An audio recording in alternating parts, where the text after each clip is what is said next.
नमस्कार, मैं फरीदा गजल और आप देख रहे हैं एक न्यूज़ 24।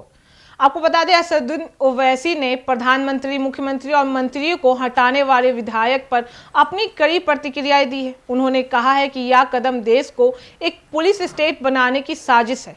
ओवैसी का कहना है कि लोकतंत्र की असली ताकत जनता के चुने हुए प्रतिनिधि होते हुए, और अगर उन्हें हटाने का अधिकार केवल कुछ एजेंसियों और नौकरशाहों को मिल जाएगा तो यह सीधा जनता के अधिकारों पर हमला होगा। उन्होंने समझाया कि संविधान ने जनता को यह हक दिया है कि वे अपने नेता चुने, और अगर वे उनसे नाराज हैं तो अगले चुनाव में उन्हें बदल सकते हैं। लेकिन किसी भी कानून या प्रावधान के जरिए चुने हुए नेताओं के मनमाने तरीके से हटाना लोकतंत्र की मूल भावनाओं को खत्म कर देगा। ओवैसी ने कहा है कि इस तरह के प्रस्ताव का मतलब है कि सरकार और सत्ता की जवाबदेही जनता के प्रति कम हो जाएगी और अधिकारियों के प्रति ज़्यादा हो जाएगी। वही आपको बता दें, उन्होंने कहा कि देश की राजनीति पहले ही बहुत हद तक केंद्रीकृत हो चुकी है, जहां राज्य सरकारों की ताकत सीमित कर दी जाती है, और अब अगर इस तरह का कानून आया तो मुख्यमंत्री और मंत्री पूरी तरह से कमज़ोर हो जाएगी, क्योंकि उन्हें किसी भी समय हटाया जा सकता है। उन्होंने यह भी आरोप लगाया कि सत्ता में बैठे लोग इस तरह की कोशिशें से विपक्ष की आवाज़ दबाना चाहते हैं और ऐसे कानून का इस्तेमाल राजनीतिक विरोधियों को निशाना बनाने के लिए किया जाएगा।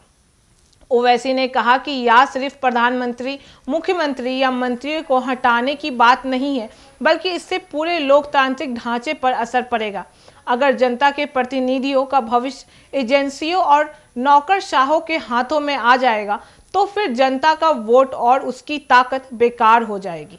उन्होंने कहा कि भारत का संविधान साफ तौर पर कहता है कि देश लोकतांत्रिक गणराज्य है, जहां जनता स्वच्छ है, और लेकिन इस बिल के जरिए जनता को दरकिनार कर दिया जाएगा। ओवैसी ने यह सवाल भी उठाया कि अगर प्रधानमंत्री का या मुख्यमंत्री को हटाने का अधिकार किसी एजेंसी को दिया गया तो फिर आम जनता किसके पास जाकर शिकायत करेगी। वहीं उन्होंने चेतावनी दी कि अगर यह विधायक पास होता है तो देश में लोकतांत्रिक संस्थाएं कमज़ोर हो जाएगी और धीरे धीरे एक ऐसा स्थिति बन जाएगी जहां हर फैसले सिर्फ पुलिस और प्रशासन के इशारों पर होगा। इससे उन्होंने पुलिस स्टेट कहा, यानी ऐसा देश जहां जनता की बजाय सिर्फ पुलिस और प्रशासन की मर्जी चले। ओवैसी ने यह भी कहा कि यह कदम केवल राजनीतिक नहीं बल्कि संविधान और लोकतंत्र के खिलाफ है। उन्होंने सरकार पर आरोप लगाया कि वह विपक्ष को कमज़ोर करने और जनता की आवाज़ को दबाने के लिए इस तरह का कानून ला रही है। ओवैसी ने जनता से अपील की है कि वे इस मुद्दे को गंभीरता से समझें और आवाज़ उठाएं, क्योंकि अगर आज यह बिल पास हो गया तो कल कोई भी चुना हुआ नेता सुरक्षित नहीं रहेगा। उन्होंने उदाहरण देते हुए कहा कि लोकतंत्र में नेता जनता की सेवा के लिए चुने जाते हैं, लेकिन अगर उन्हें हटाने का अधिकार किसी के पास होगा तो नेता जनता की बजाय अधिकारियों को खुश करने में लग जाएगा।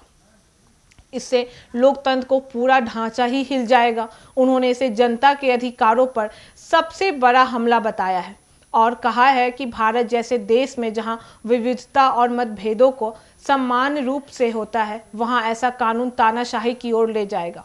ओवैसी ने साफ कहा है कि विपक्ष इसे संसद में मजबूती से उठाएगा और सरकार को जवाब देना होगा कि आखिर वह किस मकसद से इस तरह का बिल बना रही है। उनका बयान साफ करता है कि यह मुद्दा केवल राजनीतिक दलों का नहीं है बल्कि हर नागरिक से जुड़ा हुआ है, क्योंकि इससे जनता की शक्ति और वोट की ताकत पर सीधा असर पड़ सकता है। यानी अगर सरल शब्दों में कहें तो ओवैसी ने चेतावनी दी है कि प्रधानमंत्री, मुख्यमंत्री और मंत्रियों को हटाने वाला या विशेषक लोकतंत्र से जुड़ी हुई कमज़ोर करेगा, चुने हुए नेताओं को जनता से दूर कर देगा और देश को एक पुलिस स्टेट की ओर ढकेल देगा, जहां फैसले जनता नहीं बल्कि पुलिस और अधिकारियों की मर्जी से लिया जाता है। बाकी इस पूरे मामले पे आपकी क्या राय है, हमें कमेंट करके जरूर बताएं। और ऐसी तमाम खबरों के लिए देखते रहें एक न्यूज़ 24, हर खबर सबसे पहले, सबसे सटीक। वीडियो को लाइक करें, शेयर करें और चैनल को सब्सक्राइब करना ना भूलें। धन्यवाद।